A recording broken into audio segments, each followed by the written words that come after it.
नमस्कार दोस्तों, आप सभी का स्वागत है हमारे YouTube चैनल स्पिरिचुअल इंस्पायर्ड में। किसी ने सही कहा है, मैंने सफलता के बारे में कभी सपना नहीं देखा। मैंने इसके लिए काम किया और बिना रुके एक लक्ष्य का पालन किया। यही सफलता का रहस्य है। इसी के साथ चलते हैं पहली कहानी की ओर। एक प्रोफेसर क्लास ले रहे थे। क्लास के सभी छात्र बड़ी ही रुचि से उनके लेक्चर को सुन रहे थे। उनके पूछे गए सवालों के जवाब दे रहे थे। लेकिन उन छात्रों के बीच कक्षा में एक छात्र ऐसा भी था जो चुपचाप और गुमसुम बैठा हुआ था। प्रोफेसर ने पहले ही दिन उस छात्र को नोटिस कर लिया, लेकिन कुछ नहीं बोले। लेकिन जब 4-5 दिन तक ऐसा ही चला, तो उन्होंने उस छात्र को क्लास के बाद अपने केबिन में बुलवाया और पूछा, तुम हर समय उदास रहते हो, क्लास में अकेले और चुपचाप बैठे रहते हो, लेक्चर पर भी ध्यान नहीं देते, क्या बात है, कुछ परेशानी है क्या? सर, वो छात्र कुछ हिचकिचाते हुए बोला, मेरे अतीत में कुछ ऐसा हुआ है जिसकी वजह से मैं परेशान रहता हूं, समझ नहीं आता क्या करूं। प्रोफेसर भले व्यक्ति थे। उन्होंने उस छात्र को शाम को अपने घर पर बुलवाया। शाम को जब छात्र प्रोफेसर के घर पहुंचा, तो प्रोफेसर ने उसे अंदर बुलाकर बैठाया। फिर स्वयं किचन में चले गए और शिकंजी बनाने लगे। उन्होंने जानबूझकर शिकंजी में ज्यादा नमक डाल दिया। फिर किचन से बाहर आकर शिकंजी का गिलास छात्र को देकर कहा, ये लो शिकंजी पियो।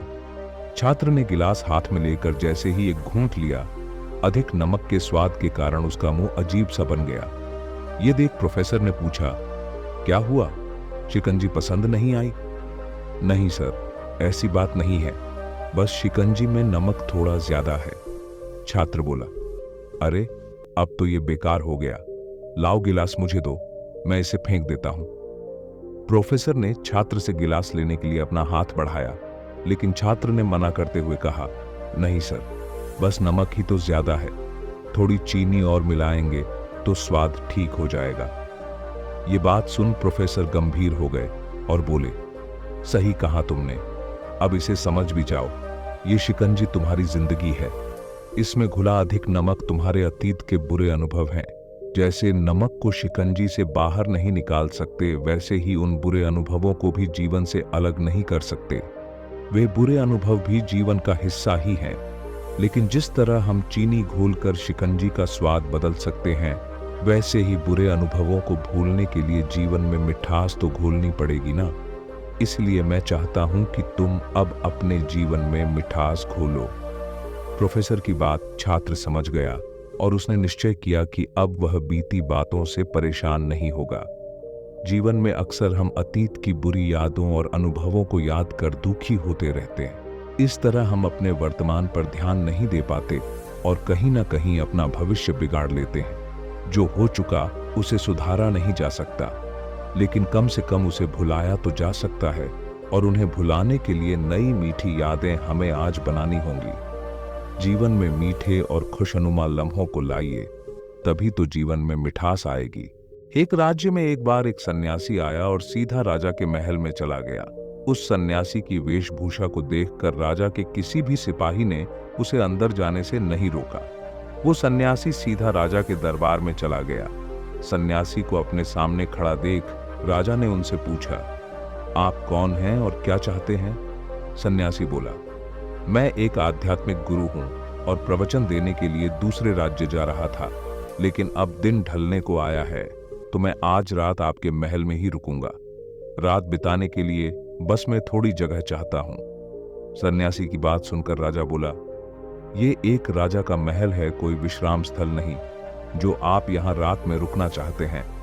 आप बाहर जाइए, वहां रहने की आपको कोई ना कोई जगह मिल जाएगी। सन्यासी ने राजा से फिर प्रश्न किया, महाराज, क्या मैं जान सकता हूं कि आपसे पहले ये महल किसका था? राजा बोला, मेरे पिता का था, क्योंकि मुझसे पहले वही राजा था। सन्यासी ने फिर प्रश्न किया, अच्छा, तो अब आपके पिताजी कहां हैं? राजा बोला, अब वो इस दुनिया में नहीं रहे, उन्हीं के बाद तो मैं राजा बना। अच्छा, आपके पिता से पहले ये महल किसका था? सन्यासी ने फिर से प्रश्न पूछा।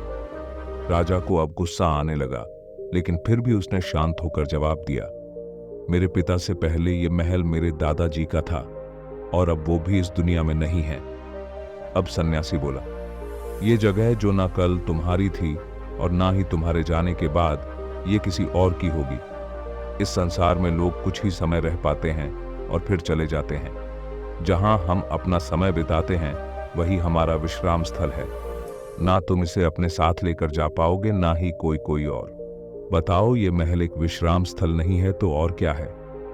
राजा उनकी बात समझ गया और हाथ जोड़कर माफी मांगने लगा। उसने सन्यासी को रुकने को जगह दे दी। दोस्तों, ये बात तो हम सभी जानते हैं कि इस संसार से हम कुछ भी लेकर नहीं जा सकते। खाली हाथ आए थे और खाली हाथ ही जाना है। जब तक इस संसार आप हैं तो मैं या मेरा इस चक्कर में ना पड़े। जिंदगी में धन, लोभ, लालच के पीछे ना भागें। भागना है तो खुशियों के पीछे भागें। जिंदगी का मजा बहुत पैसों में या फिर बड़ी गाड़ी में नहीं है। जिंदगी का मजा है खुश रहने में। खुश रहो, क्योंकि दूसरे के पास चाहे बहुत पैसा है लेकिन इस दुनिया से वो जाएगा खाली हाथ ही और उसके धन का भोग कोई और करेगा। और अगर पैसा होकर भी आपका जीवन दुखों से भरा है तो आपकी जिंदगी अपने आप में ही बेकार है।